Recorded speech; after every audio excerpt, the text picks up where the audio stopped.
All right, everybody. Welcome to Thrive Thursday. It is officially here. I'm Laura Brandao, the president of AFR, and today we have two guests who are going to share with us how they have adapted to our new world and are now thriving. Let's meet our guests. From Michigan, we have Rhonda McGill, and she is the director of client services at Performline. And actually, guys, here's the first one. We actually are having our third guest join while we're live. So hang with us, everyone. This is called adapting. Okay, there's Tandy. I'm so happy you joined. And Tandy, we are live right now. So here we go. From Dallas, Texas, we have Tandy Caraway, and she is the CEO of College Mode. And from West Virginia, we have Holly Mount. She is a nurse and the president and co-founder of Play It Forward. Okay, ladies, we are ready to jump into this. Over the last few months, we all know it's brought a lot of change and adaptation, and none of us are the same as before. What we want to discuss is what have we learned from the change? What have we started to say yes to? And how has this actually helped you to thrive? We're going to start with Rhonda. Okay. So I would say that COVID has taught me a lot, a lot about myself. I think some of the big things that I learned early on was that, my heart is big. It's a big heart. And I just got to that point where it was like, at some point you have to pause and take care of yourself. I Ooh. was so busy, even in the midst of a pandemic, trying to figure out how I was going to take care of everyone else, that I started losing myself. I was worried about the work, the people at work, the everything else, but I kind of lost sight of myself. So I started to recognize, because at the particular point, I had, a kid at home. She was now, I'm homeschooling, I'm working, I got a team of 40 some odd people. It was like life was just kind of boom, boom, boom. But I realized real early on, life is short. Um, we were in the midst of a pandemic. I had team members who were sustaining losses. Oh. We had folks who, not just to COVID, but to, just elderly parents and folks that were dying, but they couldn't even have funerals for their Yeah, they family. couldn't properly grieve. Yeah, so no one has been able to properly grieve. People were dealing with stuff, and I was trying to figure out, how do I take care of them mentally? I stopped taking care of myself mentally, Yeah. but I realized I had to pause, and during that time, I realized that I am replaceable. So why not take a risk on myself? Ooh. I also discovered that it was important for me to find my passions, because that was critical to my happiness. And then I had to pause and I had to do some self reflection, because if I wasn't passionate about what I was doing, I had to be open enough to challenge myself to make a change. So, as we all know, in addition to COVID, there was a lot of civil unrest. We've had this crazy year of politics, well, a couple of years of politics. But we've had all of this stuff that's just been going on. And I decided I was no longer sitting on the sidelines. I was not going to just speak about it and talk about it. I was going to be about it. Ooh. So I set out, made some goals for myself, and that included I ran for local political office. I was like, you know what? I can't complain about it if I'm not going to do something about it. And I made that decision. I also made a decision I was going to return to school. I wanted to pursue some project management experience, and, dig into some other areas that were going to help accelerate my career. And then I also decided, in the midst of a pandemic and all this other stuff, I was going to change jobs. Ooh. You're saying a lot of yes. There was a lot of yes in there, Rhonda. I said yes to me. I took, and I was talking to a friend probably about a week ago, and I said, you know what? This was the year of me taking a risk on myself. And she said, no, no, no, no. She said, I'm gonna pause you. This is the year of taking opportunities for That's your, right. and Good. I recognize, this was the year. This was the year, and I have not had any regrets. I am so excited about what the future is Yeah. bringing me. I can get in a room with people and feel totally hyped up and excited about everything that I'm doing, and encourage others to take opportunities for themselves. Okay, so a couple of questions. Number one, good for you. So Thank kudos to you. Okay. When did it hit you? When did you all of a sudden say, you know what? No, no, there's going to be change. And I'm going to use Marissa, that was on the show a couple weeks ago. She said, I had to learn how to be unapologetically Marissa. And Yes. when you just were speaking, that's what was in my mind. You were unapologetically Rhonda. Yeah. And until you did that, you couldn't help others. So when did it hit? It hit me probably right around it was sometime midsummer. Okay. Summer. I would say early to midsummer. I had recognized, my child. Now we're in the midst of a pandemic. I had a 10-year-old who was at home doing schoolwork. I was so submerged into work, head down, I wasn't paying attention to anything that was going on with her. Oh. Then I also recognized that I was working sometimes until 10, 11 o'clock at night. Yeah. Because you were home, right? Yeah. And when you're at home, you work harder than when you at home. That's right. So sometimes you're like, it's just conveniently there in your face. And I literally was like, I can't keep doing this. It wasn't fair to my family. There were nights, my husband works afternoon shifts. He gets off at 11 o'clock. There would be so many nights he would come home and he would walk in the house. Hey, how you doing? I talked to him for a second. I get back to work. Oh, no. He was in the bed before I was. Oh. And I had been up working since 7, 8 o'clock in the morning. So when I got to that point, it was like, you know what? And it does no shade at my other job. That was within me. Yeah. No, that was a choice you made. I had to say, I can't continue this route because one, it was killing me. Yeah. Two, I wasn't being a part of my family. I wasn't being a part of relationships. My neighbor, and I have 2 neighbors I'm really close with. There were moments where it was like, they were like, oh, we were wondering when you were going to come out the house. Oh, no. And it literally hit me. I was giving so much. And when I said earlier, I'm replaceable, so why not take risks on myself? That attributes to, I watched people dying all the year. And guess what? Their job replaced them when they died. I wasn't going to be that person. So I made a collective decision for myself. It was time for me to pause and to really, really focus on what I was really, truly passionate about and go after it. I love it. Love it, love it, love it. Good for you. All right, Tandy. We heard a lot of yes happening over here with Rhonda. So, all right, let's tell us all about this year and what you've said yes to and how, some of this unfortunate, some of this negative that's happened, how have you turned that into continuing to thrive? Yeah. So it was interesting. I said yes to myself and yes to some different things in business.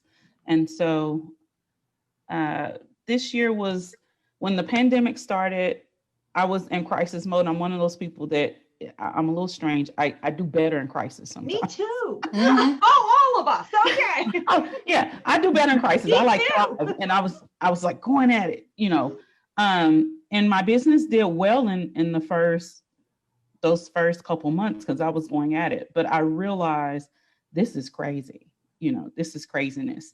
And we were in the house. I had not ordered. I think I probably ordered 2 things from Amazon before this pandemic set in. Uh-huh. And I finally gave myself permission. Like I think for like 2 months, I'm like going out like the zombie thing, like everything on, just crazy. You know, a grocery run is taking 2.5 hours. I So I know. finally just gave myself permission. Like, what are you doing? Outsource all the stuff Yep. you talking about with your business. It's okay. It's okay. Somebody else can go pick up the groceries, you know. Yep.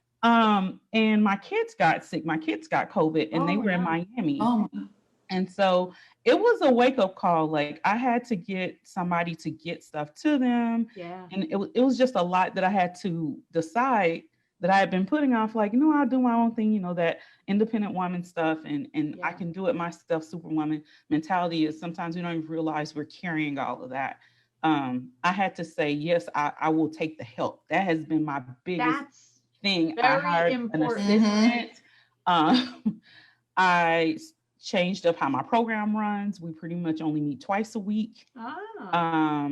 I had a bubble birthday bash, but we went down to Miami and stayed. It was so funny. Afterwards, they were like, so you all did a summer break in Miami? And I was like, we didn't even think about it like that. We was like, we have to get out of here, and we're going to go see about our kids, and we're going to bundle up. And we moved our bubble onto the beach for the weekend to celebrate my birthday, and moved it back. But I had not celebrated my birthday in years. I had not said yes to myself. So we went and got a condo on the beach and just really said yes. So you realized that was something that was missing, that you've decided became important to you and your family. Became important.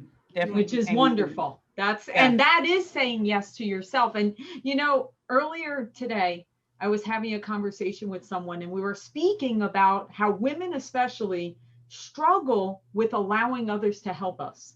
That it's almost like we wear it like it's a negative against us. But this person actually said to me, Laura, don't you understand that when you let other people help you, it makes them feel special? So you're actually giving when someone comes into your world and helps, instead of thinking, oh no, we have to be in control, or we have to do everything ourselves, or we're the strong women. But actually it's the opposite. You actually are stronger when you recognize to allow someone to help you, or to add to a team, or to, be able to restructure things so that you can do that. You're actually stronger. But it's a hard lesson. Especially it's a hard lesson, and I have accepted more help this year than I have probably ever in my life accepted. Look at that. So that's what you said yes to. That's part of what you opened up. Help. And Tandy, I don't want to move on until you explain what you do, because I think it's very important for the audience to hear what you do. So I have a company called College Mode Academy, and our goal, our mission is to help students go to college debt free. We're looking to close the wealth gap by reducing the number of student loans that are taken out. 1/3 of the wealth gap is caused by student loans. So if we can get students not to take out this need or feel the need that they have to take out the student loans, then the wealth gap will shrink just from that. 1/3 of it could go down by 1/3. So I help students and their parents come up with debt-free strategies and pathways to college. Once we come up with that, we walk it out. We walk it out together, implementing those steps and going through the process. So I'm really excited. This has been a rough year on our kids, rough on our kids. And I adjusted. I said yes to some stuff that I needed and they needed. So cutting down the number of days we meet, and some of that stuff had to do with thinking of them and me, both our self-care and everything. But it's a really awesome thing. I think. Where did you come up with the idea to start the company? Well, so I was a high school math teacher and moved up the ranks and thought that was going to be my thing, is doing educational leadership and stuff around that. And it just wasn't the system. It was just a fight all day, every day. And so I stepped away and decided, God, what is my next chapter? I need to understand what this needs to look like. I don't need to just jump out and jump in to something else. And so what that looked like for me was to start telling my story. I had over $1 million in scholarships when I went off to college. And $1 million in scholarships. Wow. Yep. And it wasn't athletic, because I don't have an athletic bone in my body. It was hard. Well, you were a math teacher, and that's challenging. That's not so. Yeah, that's challenging. And so that's where it really came from. It starts for me to start telling that story. And I figure I'll just do the 20. My master's is in educational technology. So the thought occurred to me, just do the 21st century version of what you did. That was my initial reaction. And I saw that I was first generation college graduate. And a lot of my friends were also the same way. They were first generation college graduates, but they were struggling to send their kids to college. So here we are trying to build a legacy, and it's almost harder for the second generation to go than the first generation because they don't qualify for any of the monies we qualified for because we successfully got our degrees in working. So that has been that is my favorite group of people to serve, although I will, my doors are open to anyone, but I know that group is at risk, and a lot of times they're not considered at risk, but they're really at risk either of not going or taking out astronomical debt sometimes on top of what the parent already has, which means they will never get out of that cycle. Yeah. The parent will retire with it, and the kid is likely to do the same. Wow. Well, we certainly commend you and thank you for doing something like that because it is extremely valuable. And speaking from someone that's on the mortgage side, I see it every day. I see people that cannot purchase a home because they're strapped with student loan debt. I see an entire generation that cannot go and they may never be homeowners because of the student loan debt. So what you're doing can literally change that. So we commend you, and we want you to keep being successful at it. And I just hope you keep doing more and more and more of it. So that's my goal. Awesome. Great. Students. All right, Miss Holly, I know you have been very busy during this time. So tell us what you said yes to and what was happening in your world. Well, back in January, I had just started a few months before that. Some friends and I started a nonprofit, and it was starting to hit the ground running. And then I decided I was going to run for public office. Look at this. There's a theme tonight. Yes. And I have 2 kids. They're younger. They're in a lot of activities.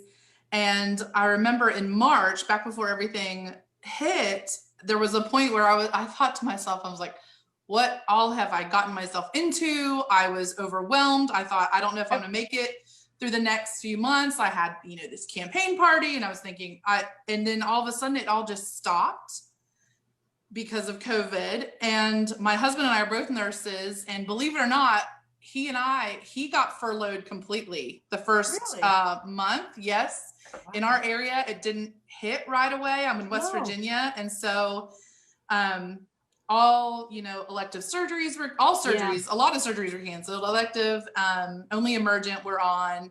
So just healthcare is it's a rough business. Yeah. And so he got completely furloughed for a month. And then I'm in a more administrative position, and I got cut by 40%. Whoa. So overnight, 75% of our household income went away. And, but my days off, I would work. He was off. And of course it works out, I think the Lord works in mysterious ways. Sometimes my kids also, their school closed. So he got to be stay-at-home dad, He was a teacher. He was a homeschool teacher. And I at least got to escape to work 3 days a week. But I took those days. I worked Monday, Tuesday, Wednesday, and then I was off Thursday, Friday, Saturday, Sunday. And I remember the first nice day that we had, and we were able to go in our backyard, and I would have been at work normally, and we're sitting out back. The kids are running around having fun, and we don't have any obligations. We don't have anything to do. And I was like, let's have a cold beer. And it's like, all of a sudden I realized, I'm like, oh, this is nice, not having anything to do. Right. And so I think I said yes to saying no. My daughter still thinks her gymnastics studio is closed. I haven't told her otherwise because we just have so much through all this. And summer, we have a boat and we use it some, but this summer we were out all the time. I was a kid, I grew up in the 80s, and in the country, like rural West Virginia. And so we ran around until the sun went down. You knew mom would ring the bell, come home. And I felt like my kids got to be a little bit more free range and not as scheduled. So I think what was really spectacular was that we didn't have anywhere to be. Nice. All the campaign stuff got canceled. You know, you could only do so much. I was like, oh, Facebook ads, you know, hey, there we go. Try to get the word out as much as you can, word of mouth. But really, I said yes to saying no. I was like, well, it turns out I just feel like, kids are so overscheduled sometimes. Yeah. There's such this pressure, I feel. And my mom, you know, I couldn't, in the school system I grew up in, there was no activities because we were so rural. There was nothing to do until you were like in third grade anyways. Right. Now, you know, I put my son, he was like 2.5 or 3 playing soccer. It was a disaster. He wasn't even that cute kid being adorable out on the field. He was kicking and screaming. And I said, you know, I know that you finish what you start, but I'm not sure 3 is the age at which to teach that. So we were done with that. But there's just all this pressure to do all these things with your kid and have them every hour of every day scheduled. And then you almost feel guilty if you're not, right? I do. And I think that it was almost like a detoxification during this time. It was like, normally we do this. Well, we're not now. Let's go do this. Let's entertain ourselves. Let's go pick up rocks. Holly, don't you think that some of the memories that you're having with your children now are going to be so much more implanted into your family? You know? Absolutely. Aside from it being a horrible pandemic, of course, it was such an amazing summer. Even like one of the art teacher gave them this assignment that was like, it was inspired by this Instagram account, COVID Classics, where you had to use things in your house to make yourself look like a famous piece of artwork. Okay. We had so much fun with that. My daughter did Girl in the Pearl earring, and I might have it printed and framed. It is so funny to me how we got into it, and they did all these we'd buy these little, first of all, we also hoarded toilet paper rolls. I think Tandy was on that too, I think, right?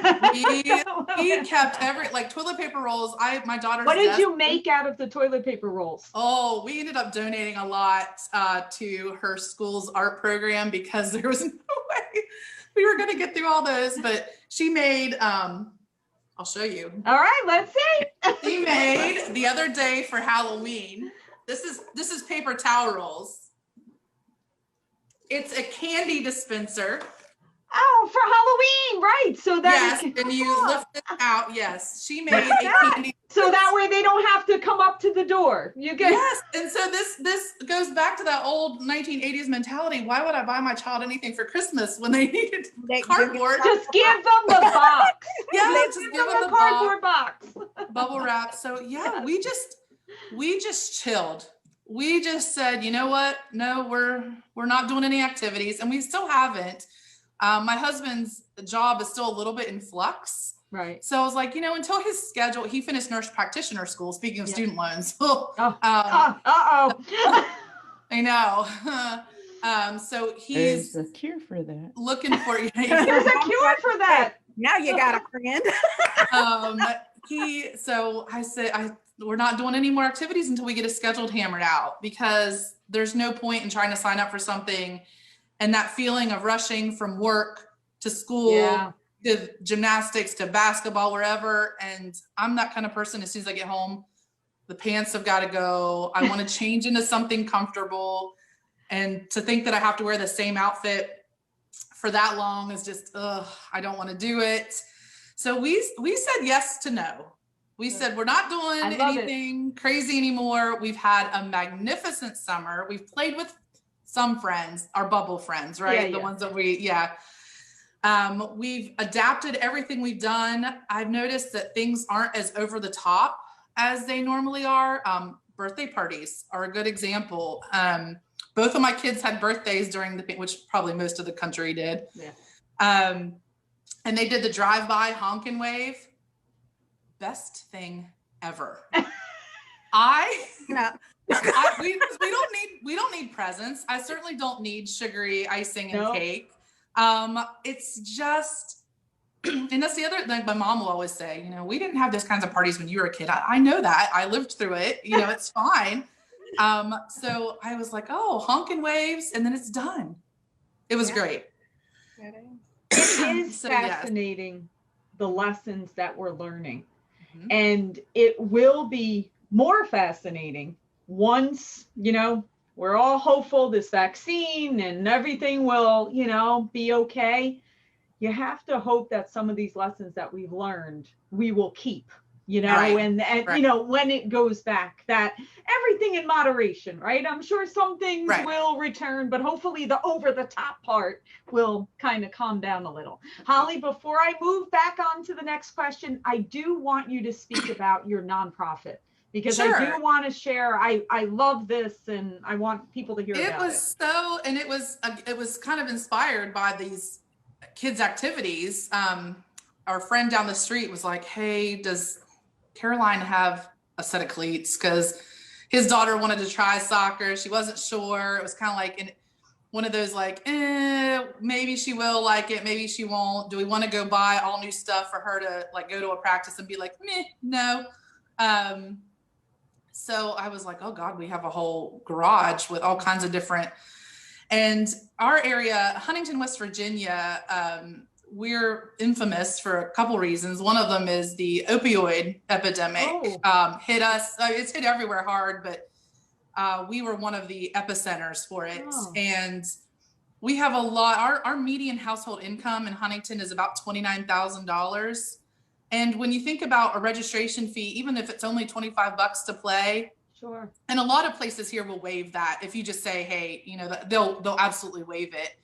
But then you're looking at, you know, cleats. I didn't realize how expensive baseball bats could get or baseball gloves. If you go to a sports, like one of the big box sportswear stores, it is insane to me. I was like, that bat's more than my car payment. Wow. I was like, no way are we ever getting a bat. But if you're really good, it's worth it. But for my children, that's not the way to go.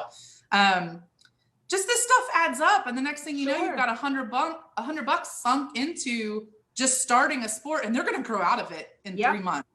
Yep. So we've managed. It's called Play It Forward. We take this gently used sports gear for kids, we collect it, and then we clean it up and we repurpose it back into our area here. I would say community, but we spread a little bit wider with our reach. We have amassed so much stuff that I had to move it out of my garage.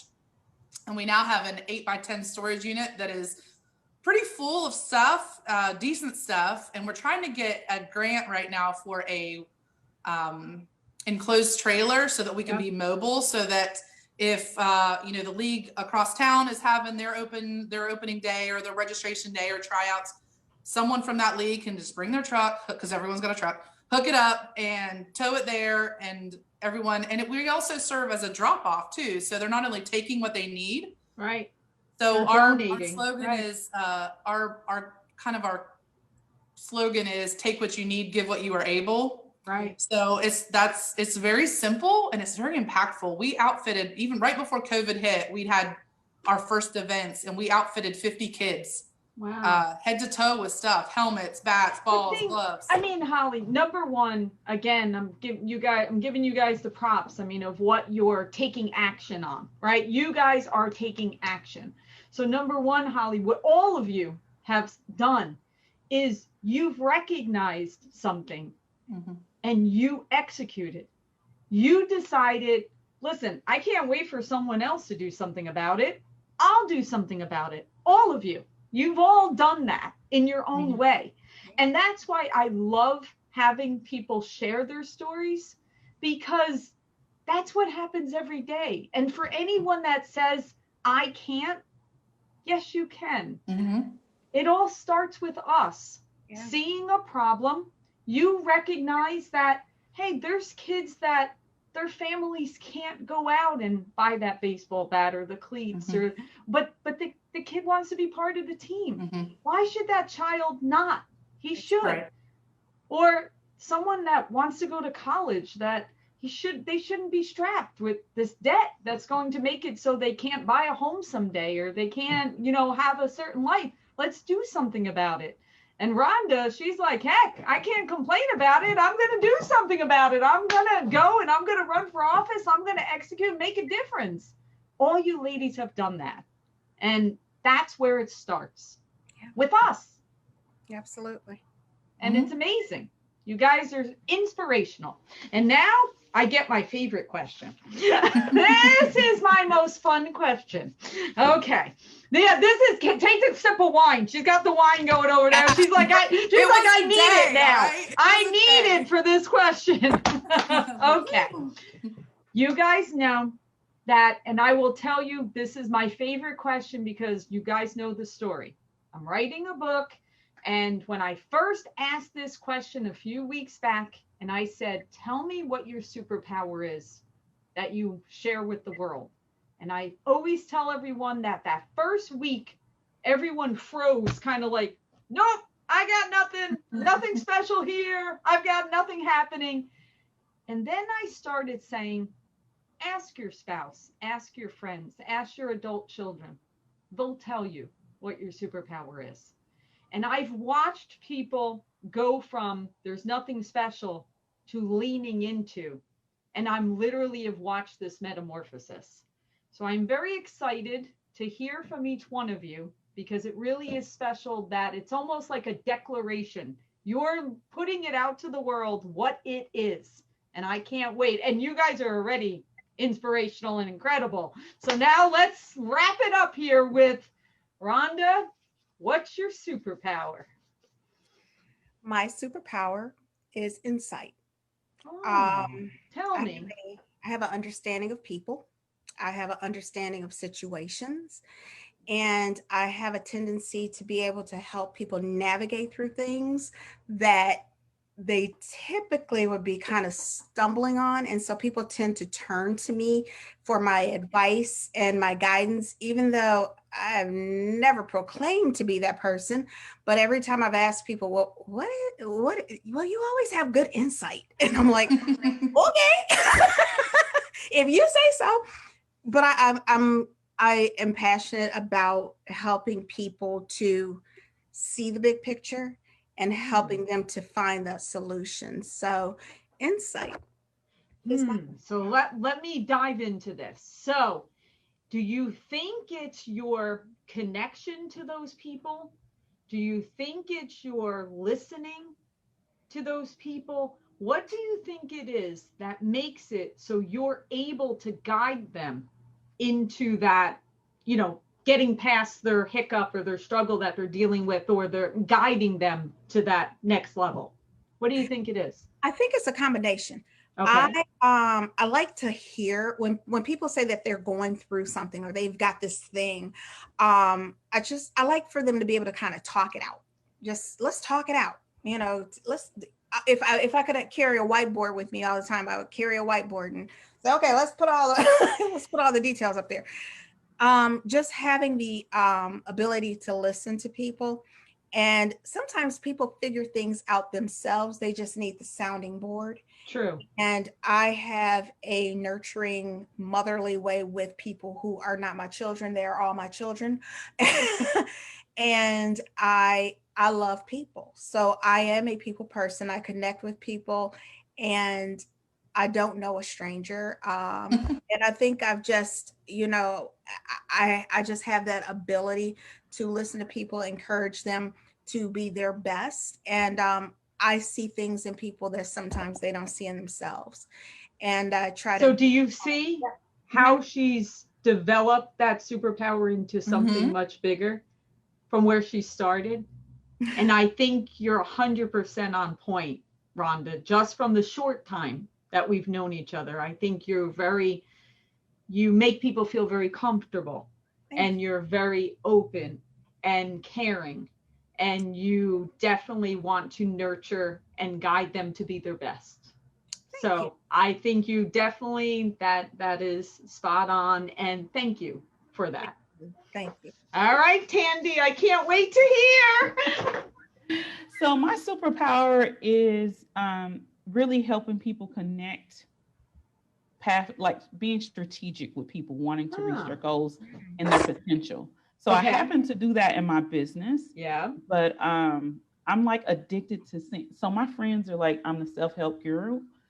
One of them have nicknamed me that because I'm always like, okay, so you want to do this thing? Okay, let's come up with a plan. Like, I have a plan. Everyone needs a friend like you. Yeah, right? I mean, we know to call Tandy. Yeah. You want to do this thing? Let's come up with a plan. So that is like that's like my go-to thing. And she needs your whiteboard, Rhonda. I think she put it on the whiteboard. Now the thing is, I don't explain with whiteboards. Okay. Me being a teacher, like it was a running joke that the principal caught me at the board like 3 weeks into the school year.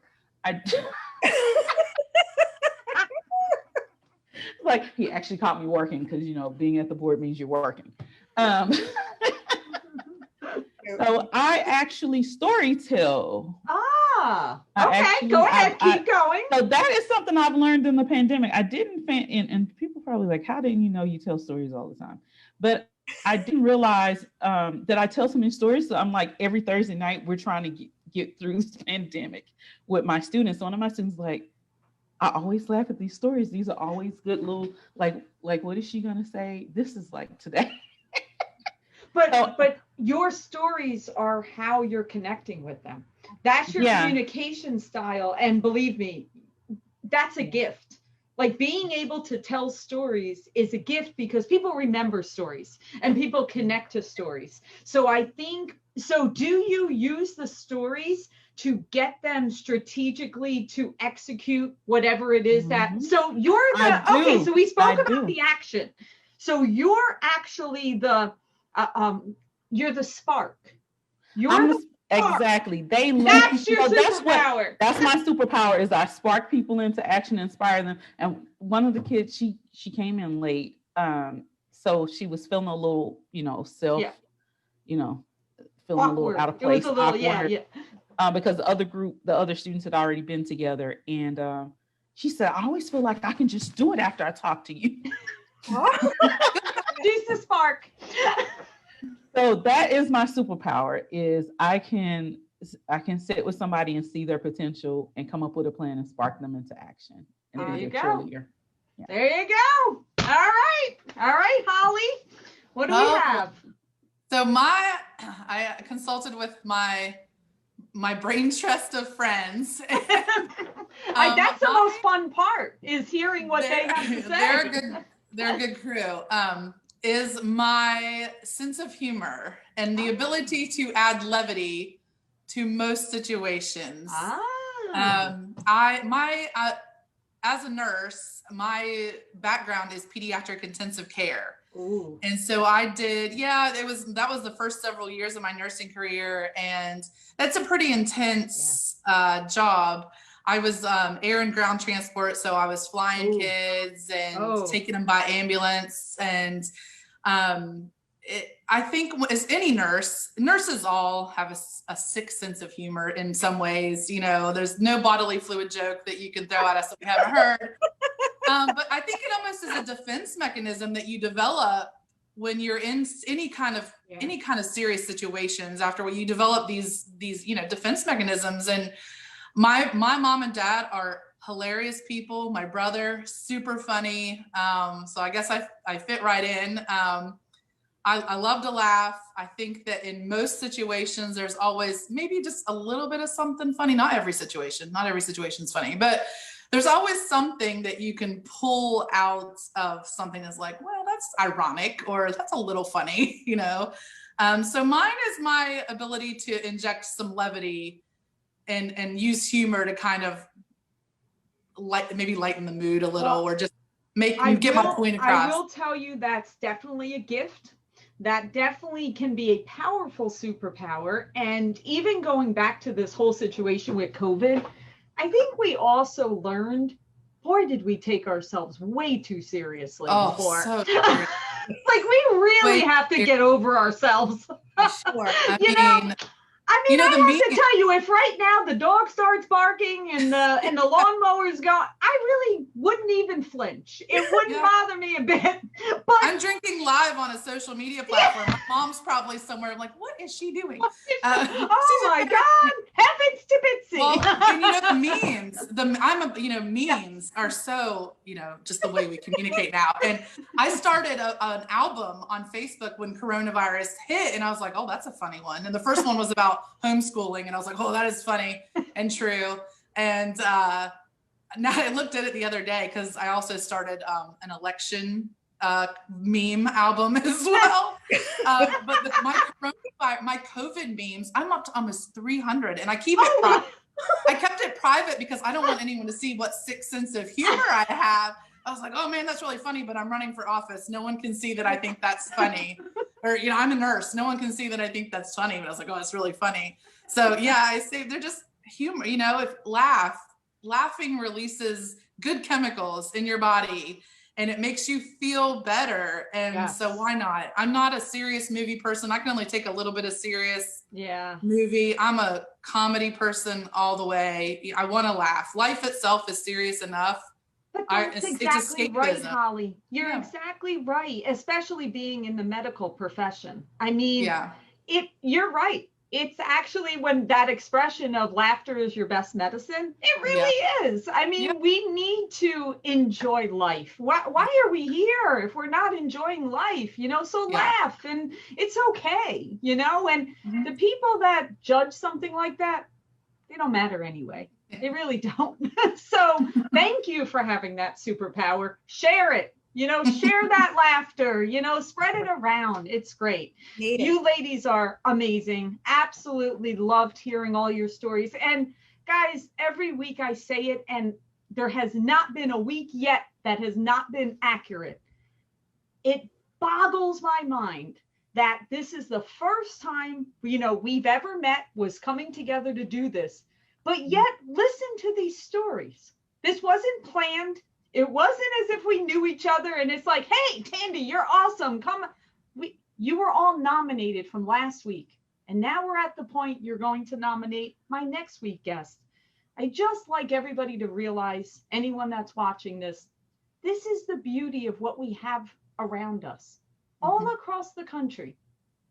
Reach out, speak to each other, come together, because it's amazing how wonderful people are out there. If you just open up and expose yourself, don't take yourself so seriously, share your superpowers, and look at how much fun you can have. And now you have a new group of friends. Yes. So it's awesome. All right, let me hear who's coming up next week, Rhonda. So I nominated Rhonda Slade, who happens to be one of my friends from college, and actually the reason why I met my husband.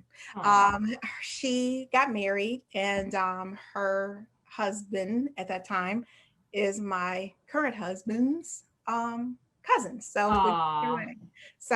she has been somebody who's always been inspirational to me, and I thought about her immediately and thought she would be a really good person to come in here. She's just got a great story about her growth, and I thought she'd be perfect. We look forward to meeting Rhonda next week. All right, Tandy, who will we have? I nominated Elizabeth Power. I felt like your show could use a little bit of her power. I can't wait to hear what her superpower is. Yes, you will love it. You will absolutely love it. I felt like she felt with your brand and your show really well, and she definitely has a lot to offer. Awesome. Can't wait to meet her. All right, Holly, who will we have? Right. So first I have to say, Rhonda, when you were telling about your friend for a minute, you said her current husband is now your husband. There was something you said, and I thought you were going to say that it was her husband and now he's your husband. And I thought, man, I want to hear that story. No, her ex-husband. Oh. Oh man, that's a good story. Next week. Next week, Holly. No, her ex-husband is my husband's cousin. Yeah. I got excited. Holly, put that glass down, girl. I know. I am nominating one of my very, very, very good friends. Her name is Michelle Muth. she and I have been friends since college. We're sorority sisters at the time in college. She lives right down the road from me, but she is the director of our local recreation center here on our university's campus.